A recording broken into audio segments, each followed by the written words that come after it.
Мынакей Кыргыз Республикасынын белгилүү акын Совет Урманбетов менен Эркин апанын бири-бирине жаш кезинде жазган каттары жөнүндө китеп чыгарыптырсыз. Ошо жөнүндө кыскача айтып бербейсизби?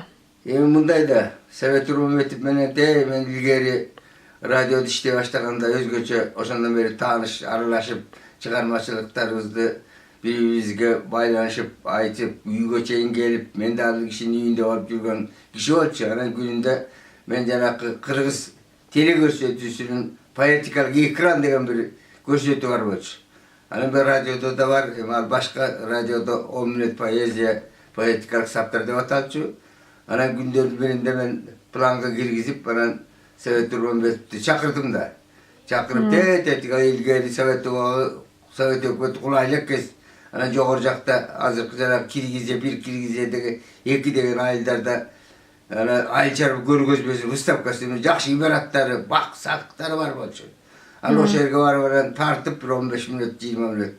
Анан ошондо андан башка да 10 мүнөт поэзиядан да бир топ кетирип, анан ал киши раматылык болуп кетти. Ошол жанагы айылына барып, акыркы ошол жерден көз жумулду. Ошого чейин мен байланышып, анан ошол жерге чейин барып, ошол менен байланышып бар болчу. Анан эже дагы өзү да абдан жакшы киши, тиги Урманбеттин байбичеси.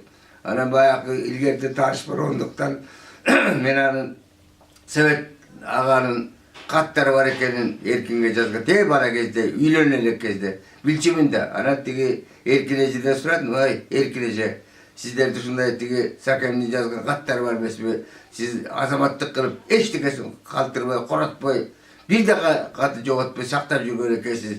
Мага бериңиз, мен кеситке чыгарып берейин дедим алгач. Анан мен жанакы Тил жана маданият деген кеситтин 5 санына чыгардым, сандан санга. Анан ошол менен бул киши дагы ошо 80 жылдыгын өткөн жылы 16-жыл экен белгилешип. Анан ошондо ошого чейин белгиленгенге чейин. Анан да бир бул жакта бир менчик басма бар экен.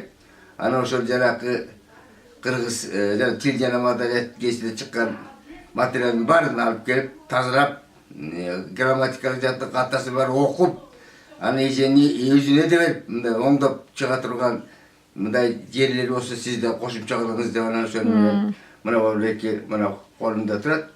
Кат жаздым сага, кабыл ал деген мынанча чакан жыйнак чыгып, ошол жанакы Эркин эже 80ге чыкканда ошол келген конокторго таратты окшойт. Ошону менен мына ошо китеп болуп өзүнчө чыгып калды. Бул да жакшы болду. Бул өзү Эркин эженин өмүрү менен байланышкан албетте. Албетте акын жолдошунун өмүрү менен байланышкан. Бул такай бир нерсе да, бул өзүнчө бир кичинекей белек болуп калды.